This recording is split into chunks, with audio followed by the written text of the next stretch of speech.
Welcome back नाज़रीन। अॼु असांजो महिमान आहे मीर हज़ार खान बिजरानी, पाण वफ़ाक़ी वज़ीर आहे इंडस्ट्रीज़ ऐं प्रोडक्शन जो। अॼु जेको असांजो मुक़दमो आहे सिंध जो, उन में ॻाल्हि पई थिए टोड़ी जो बंदि, उनजो तक आहे 209 MNA बि आहे। उतां खां उतां मुसलसिल मीर हज़ार खान बिजरानी कटींदो पियो अचे, ऐं जंहिंजे करे सिंध खे जेको तकलीफ़ आई आहे, ॿोॾ आई आहे, उन ते प्रोग्राम में ॻाल्हियूं थियनि पियूं। मीर साहिबु सवेर सॼी ॻाल्हि इहा थी पए टोड़ी बंदि जे, हवा ॻाल्हि पई कई त हुते माण्हू मौजूदु हुआ, ऐं कुझु माण्हू चवण त उन बंदि जेको आहे उहो उनजी गफ़लत आहे एरिगेशन वारनि जी, त उन गफ़लत जे करे उनखे पथर या ॿियो जेको बि एरिगेशन कॾहिं उनखे सही नमूने प्रॉपर मेंटेन न कयो पए, जंहिंजे करे उहो नुक़सानु थियो आहे। बेगारी खां उनखां किथे बि उन्हनि न कयो आहे। जेको RD 219 जेको आहे उतां ई उनखे कट लॻो आहे। हिन वक़्तु करंट जेकी सूरत हाली आहे त इन जा ॿई कपर ई नज़र कोन था अचनि, माना एतिरी जी मिटी पथर उहो सॼो खयो वियो, गाइबु कयो, जो उन कपर हिन महिल ताज़ी सूरत हाल में गाइबु थी चुका आहिनि। त छा एरिगेशन वारनि जी करप्शन हुई? हिकिड़ो जेको मिनिस्टर जेको हटायो वियो करप्शन जे इल्ज़ाम में, वरी साॻे खे ॿीहर आंदो वियो एरिगेशन मिनिस्टर करे, त छा सिंध हुकूमत जी नाअहली त कोन्हे? या अवां छा था सम्झो हिन में? मां अर्ज़ु करे वञा त इहो बंदनि जी सूरत हाल जेको पहिरियों दफ़ो कमज़ोर ज़ाहिर थी 1973 वारे फ्लड में, ऐं पोइ उन खां बाद में 1976 में जॾहिं फ्लड आयो। इतफ़ाक़ सां 1976 जो जॾहिं फ्लड आयो त मां सिंध में हिते सूबाई वज़ीर हुउसि, भुट्टे साहिब जी हुकूमत हुई, ऐं इहो उहो ई ज़मानो हो जॾहिं अलीवाण वटां उहो कट कयो वियो ऐं बारात जेका आहे सा उहा बची वई। बहरहाल उहो स्टेज गुज़री वियो हो। उन खां पोइ भुट्टे साहिबु फौरी तौर ते इहो पंहिंजो प्रोग्राम ठाहियो, जंहिंजे लाइ फंड्स अवेलेबल करे ॾिना त दरिया जे ॿिन्ही कपनि जा जेके बंद आहिनि सिंधू दरिया जा, मज़बूत कबो उन्हनि खे, उहे हितां ठटे खां वठी भुंग ताईं इहे ॿई मज़बूत कया वञनि। इन्हनि जी जेका आहे साइज़ उनखे वधायो वञे। अॻे 12 फुट उनजी विड्थ हूंदी, वेकर हूंदी, 20 फुट उनजी वेकर कई वई, ऐं कुझु उनजी हाइट जेका आहे सा उहा वधाई वई। ऐं इतफ़ाक़ सां उन वक़्तु मां इरीगेशन जो वज़ीर हुउसि, ऐं इहो पाण मां निगरानी कई हुई,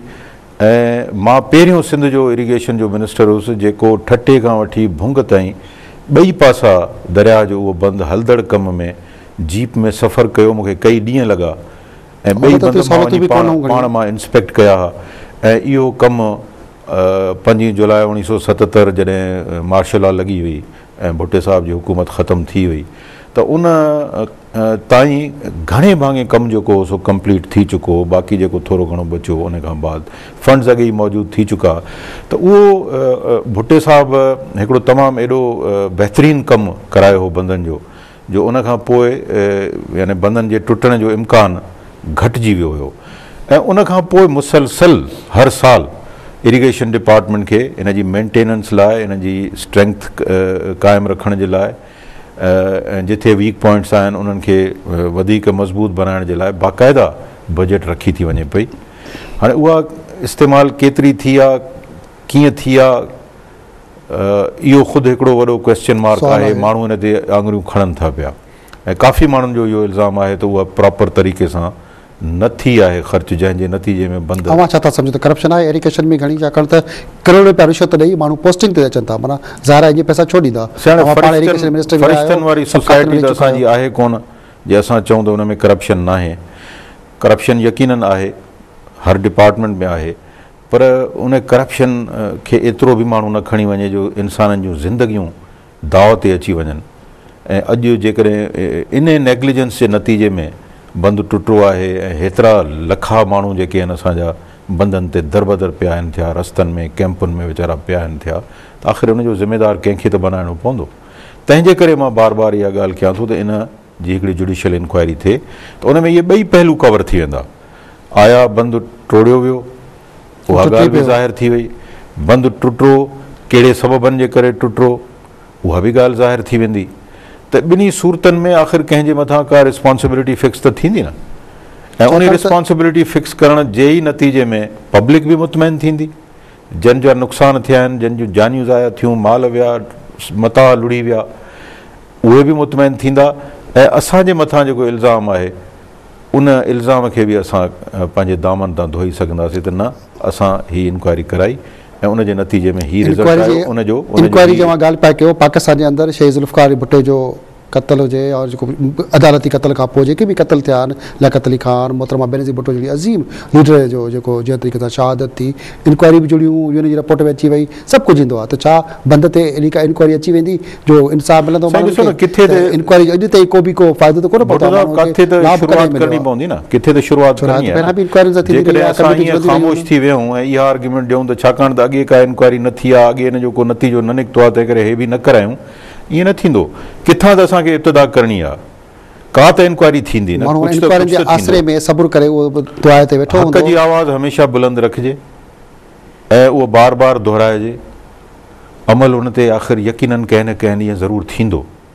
बल्कि असां त अॼु बि इहो चऊं था भुट्टे साहिब वारी इंक्वायरी बि अॼु ॾींहुं थियणु घुरिजे बेनज़ीर भुट्टो साहिबा वारी इंक्वायरी खे बि तेज़ी वठाइणु घुरिजे ऐं इन खां अलावा जेके ॿिया बेगुनाह क़तल पाकिस्तान में थिया आहिनि